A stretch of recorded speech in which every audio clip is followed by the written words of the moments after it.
بسم اللہ الرحمن الرحیم۔ السلام علیکم پیارے ناظرین، آج ہم بات کریں گے مسجد اقصی کے بارے میں۔ مسجد اقصی کی اہمیت کیا ہے؟ مسجد اقصی مسلمانوں کا قبلہ اول اور خانہ کعبہ اور مسجد نبوی کے بعد تیسرا مقدس ترین مقام ہے۔ مسجد اقصی حقیقت میں مسلمانوں کی میراث ہے جو تاریخی اور مذہبی حقائق سے ثابت ہے، مگر یہ جس جگہ پر تعمیر کی گئی یہود کے موقف کے مطابق اس جگہ پر پہلے سلیمانی حقیل تھی۔ مسلمانوں کے یروشلم شہر پر قبضہ کرنے کے بعد یہ مسجد تعمیر کی گئی۔ حالانکہ قرآن میں سفر معراج کے باب میں اس مسجد کا ذکر ہے، گویا یہ مسجد حضور صلی اللہ علیہ وآلہ وسلم کے بعثت سے بھی پہلے موجود تھی۔ متعدد روایات کے مطابق خانہ کعبہ کے بعد دوسری عبادت گاہ الاقصی تعمیر ہوئی تھی۔ مسجد کا تعلق اللہ کی عبادت سے ہے اور ہر نبی کو عبادت کے لیے مسجد کی ضرورت تھی۔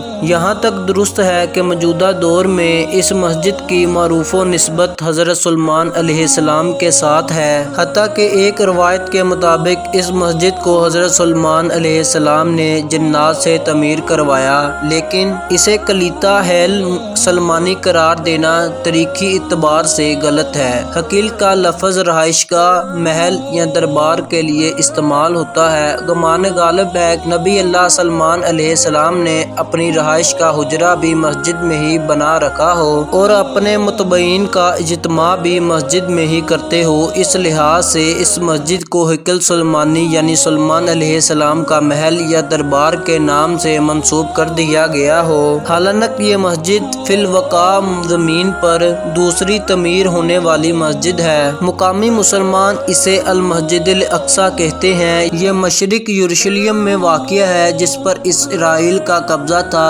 یہ یروشلم کی سب سے بڑی مسجد ہے جس میں 5000 نمازیوں کی گنجائش ہے، جبکہ مسجد کے صحن میں بھی ہزاروں افراد نماز ادا کر سکتے ہیں۔ 2000 میں الاقصی انتقاضہ کے آغاز کے بعد سے یہاں غیر مسلموں کا داخلہ ممنوع ہے۔ مسجد اقصی کی اہمیت: حضرت محمد صلی اللہ علیہ وآلہ وسلم سفر معراج کے دوران مسجد حرم سے یہاں پہنچے تھے اور مسجد اقصی میں اپنے تمام انبیاء کی نماز کی امامت کرنے کے بعد براق کے ذریعے 7 آسمانوں کے سفر پر روانہ ہوئے۔ قرآن مجید کے سورۃ اسرائیل میں اللہ تعالیٰ نے اس مسجد کا ذکر ان الفاظ میں کیا ہے: پاک ہے وہ ذات جو اپنے بندے کو رات ہی رات میں مسجد حرم سے مسجد اقصی لے گئی، جس کے آس پاس ہم نے برکت دے رکھی ہے، اس لیے کہ ہم اب سے اپنی قدرت کے بعض نمونے دکھائیں۔ یقیناً اللہ تعالیٰ ہی خوب سننے والا اور دیکھنے والا ہے۔ سورۃ اسرائیل آیت نمبر 1۔ احادیث کے مطابق دنیا میں صرف 3 مسجدوں کی جانب سفر کرنا باعث برکت ہے، جس میں مسجد حرم، مسجد اقصی اور مسجد نبوی شامل ہے۔ البتہ شیعہ روایات کے مطابق ان 3 مسجد کے علاوہ مسجد کوفہ بھی بافضیلت ترین مسجد میں شامل ہے۔ حضرت ابو ذر سے حدیث مروی ہے کہ